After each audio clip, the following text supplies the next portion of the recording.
అన్ని చెరువుల్లో నీళ్లు ఉన్నాయి. మామూలుగా వ్యవసాయం అయితే నీళ్లు తగ్గిపోతాయి, అడుగంటిపోతాయి. చెరువు అడుగు భాగం కనపడద్ది మనకి, తూముల దగ్గర బురద కనబడేది.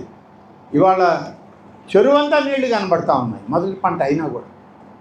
కాబట్టి ఇంత సమర్థవంతమైనటువంటి నీటిపారుదల వ్యవస్థ కానీ, వ్యవసాయ రంగం, వ్యవసాయ శాఖ కానీ, అలాగే రైతులకి అన్ని రకాలుగా తోడుగా నిలబడడానికి ఇవాళ సివిల్ సప్లైస్ శాఖ కానీ పెద్ద ఎత్తున గౌరవ ముఖ్యమంత్రి చంద్రబాబు నాయుడు గారి నాయకత్వంలో పనిచేస్తూ ఉంది అని చెప్పి మీకు మనవి చేస్తాం.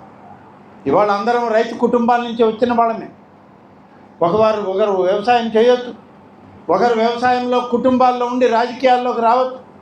ఇన్ని రకాలుగా ఉన్నా ఇవాళ అల్టిమేట్గా ఈ రాష్ట్రంలో ప్రభుత్వం మొదటి ప్రాధాన్యత వ్యవసాయానికి, రైతాంగానికి ప్రథమ ప్రాధాన్యత ఉంది అని చెప్పి నేను మీకు మనవి చేస్తాను. అందుకనే నేను అనేక సందర్భాల్లో రాపూర్లో ఎమ్మెల్యేగా పనిచేశాను, వెంకటగిరి ఎమ్మెల్యే చేశాను, ఆత్మకూరులో గతంలో ఎమ్మెల్యేగా పనిచేశాను. ఎన్ని దగ్గరలో చేసినా ఎన్ని రకాలుగా రైతులు అవస్థపడేవారో దాదాపు 40 సంవత్సరాల కాలం కంటితో చూసిన వాడిని. ఒక్కొక్క సందర్భంలో అయితే రైతులు కళ్ళనీళ్ళు పెట్టుకునేవాడు. ధాన్యం అమ్ముడు పోవడం లేదు, పండించిన ధాన్యం కళ్ళల్లో తడిచిపోతుంది, నానిపోతున్నాయి.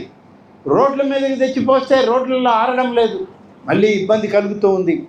ఈ ధాన్యాన్ని కొనుగోలు చేయడానికి దళారులు సగానికి సగం ధరతో మా ఉసురు పోసుకుంటున్నారని చెప్పి అనేక సందర్భాలు చూశాను.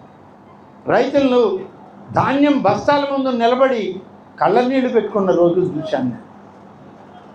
వాళ్ళ నుంచి వచ్చినటువంటి మార్పులు ఇవాళ సమూలంగా మారాయని చెప్పను, కానీ 90% మార్పు వచ్చింది. రైతులను ఆదుకోవాలనేటువంటి ఆలోచన విధానం ఇవాళ ప్రభుత్వ యంత్రాంగంలో కూడా వచ్చింది అని చెప్పి నేను ఈ సందర్భంగా మనం